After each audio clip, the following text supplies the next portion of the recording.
Good morning, everybody. Good morning, everyone. I'm glad to see you guys all doing good this morning. This morning, what we're going to do is we're going to talk about consequences for not using your RV sewer hose correctly. Before we get started, there have been a lot of requests by some of our subscribers that have been on this channel.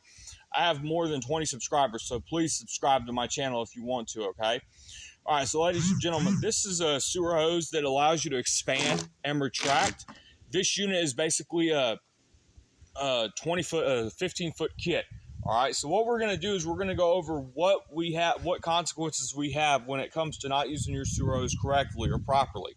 Okay, so the first thing I want to talk about is if you have a fitting that you have to put in the ground, you have to understand putting the fitting in the ground when you're emptying out your black water and gray water tanks at your dump station has to be the first thing that you have to do. Okay, now this is your 4-in-1 sewer adapter. Okay, you have a 3-inch slip, a 3-inch, 3.5-inch, and a 4-inch threaded fitting. If this was not put in the ground correctly, you would have leaks coming in, you would have water oozing out of your sewer line, and then that'll be it right there. Okay, you'd have water oozing out of your sewer line, and that's what you're going to get right there if you have raw water coming out of your sewer line. Okay, so recently enough, as you guys have heard, my buddy Chauncey and them had a flood in their camper because they left the water running. They left the water running all overnight to make sure that their pipes don't freeze up. As you guys have heard, Mr. Chauncey and Miss Carol live in a camper now. Okay, and so what happens is if you leave a valve shut for so long, that can cause a flood. Okay, if you leave a valve shut for so long, that can cause a flood. All right. You always want to make sure that you open your black water valve or gray water valve whenever you have a situation like that. Okay, and that's really what happens when you have a raw sewer line that excuse me, everybody. Whenever you have a raw sewer line that doesn't want to maintain a constant flow of water. Okay, so another thing you have to understand is in cold conditions like this right now. This morning I looked at my phone and it said it was 34 degrees this morning. Okay, 34 degrees. That's very cold for a sewer hose to be standing idle like that. Okay, you want to make sure that your RV sewer hose is real flexible.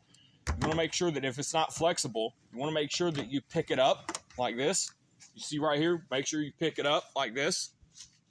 Make sure that you have a really nice RV sewer hose to make sure that you get the job done. Okay. Now, you want to make sure that you have a four-way connect. You want to make sure that you have all your connections hooked up to your RV sewer line. Okay. You want to make sure that you have a really nice connection to your RV sewer line. All right. You want to make sure that you have a really nice connection to your RV sewer line, because if you don't have a connection to your RV sewer line, your RV sewer line is going to start leaking. Okay. Your RV sewer line is going to start leaking. And that's what's going to cause really big issues to occur, and really cause some issues to occur with the wastewater as it goes into the sewer in the ground. Okay, so ladies and gentlemen, you are required to have a four-way connection or an airtight seal in the ground at your RV sewer hose dump station. When you're at your dump station, you are required to have an airtight fit in the ground when making your RV sewer hose dump station connections. Now, another thing that you have to understand when it comes to making your RV sewer hose dump station connections is you always have to be aware of what condition your RV sewer hose is in. Okay, you want to make sure that you have a really nice condition that your RV sewer hose is in.